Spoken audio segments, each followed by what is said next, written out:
Fun to follow you.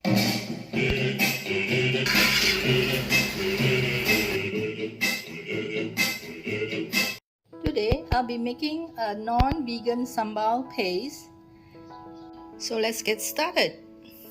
So here I have 65 grams of dried chili, and I mix it with dried chili padi.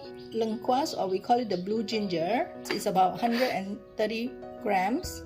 You have about 130 grams of ginger, 3 bombay onion, I'm using red, 2 fresh red chilli, this is for the coloring. If you don't want, you can omit it, and 1 inch kunyit. Kunyit is fresh tumeric. This is about 120 grams of onions, or we call it shallots. This is about 12 to 13 pieces like this. Half the weight of the shallot will be the garlic. This is 60 grams. Unpeeled version looks like this. You need about 60 grams of candle nut, or we call it buah keras. 6 serai. Okay, we only need the white part. This green portion has to be discarded, or you can keep it for making a serai tea. This is the full length of it. It's very long. So I will be blending all these. Cut off the stem, just go along the line like that, and then remove the seed. Boil this water. When it's boiling, I will be throwing in this dried chili for it to rehydrate. Scrape off the skin of the ginger, cut it into pieces like this. As for the garlic, cut off the root part and then just give it a smash. Similarly for the candle nuts, just give it a smash. This is the turmeric, just scrape off the skin like this, give it a rough cut. Red chili, just cut away the head, just give it about 1 cm cut. Your onion, to peel off, you just halve it, or just give it a quarter cut.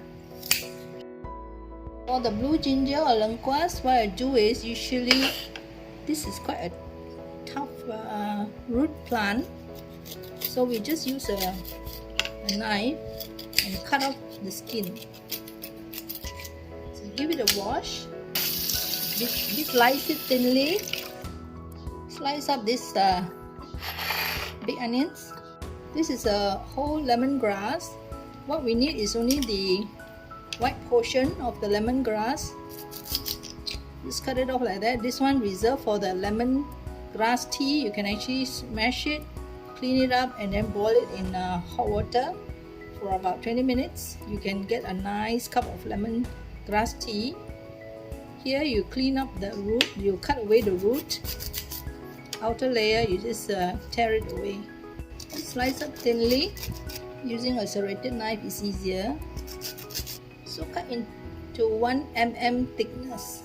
So all these are going to go into the blender, and it's quite a lot of ingredients here, so I'll have to go by maybe 2 batches or 3 batches, as you still have the chili which is still soaking in the water. Drain it and you can proceed to blend.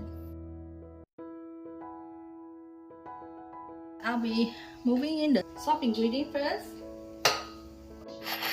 Big onions, shallots, garlic, ginger. Add a bit of oil to it. I'm using Neptune cooking oil. Probably enough to just cover it. So I start blending. Blending like that. I add in my chili. Put in this dried chili, candle nuts, serai. So we'll keep blending until everything is smoothened out. So I'm giving it a final mix after so many batches.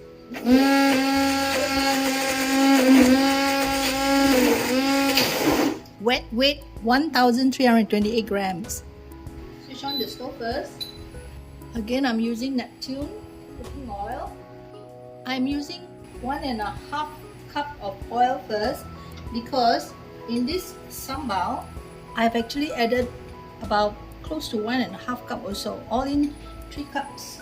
This is a base sambal. If your cooking require belacan, asam, jawa and all that, you add that to, when you cook that particular dish. This chili paste, you just need to constantly stir it and cook it over about an hour. Keep an eye on the sambal, make sure the bottom is not burnt. You stir it every now and then. Use a lid like this to cover the sambal. As it cooks, you find that the oil gets very hot and then it will splatter. So by covering like that, it will create less mess in the kitchen, less cleaning. After cooking for about half an hour, add a bit of water. Adding the water will help to deglaze. If you find the bottom is sticking, you can actually start to deglaze it with a bit of water. Deglazing for the second time, make sure the bottom is not sticking first. Just add in a bit of water. Okay, cover.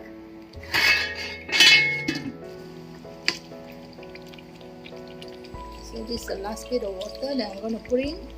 Mix first. So I cover it for a while first. The sambal has been cooking for about an hour. I'm adding 1 tablespoon of cold salt into the sambal. The purpose of adding the salt is also to help to preserve the sambal. This will be the final stage, and the oil has actually separated. I will end the cooking.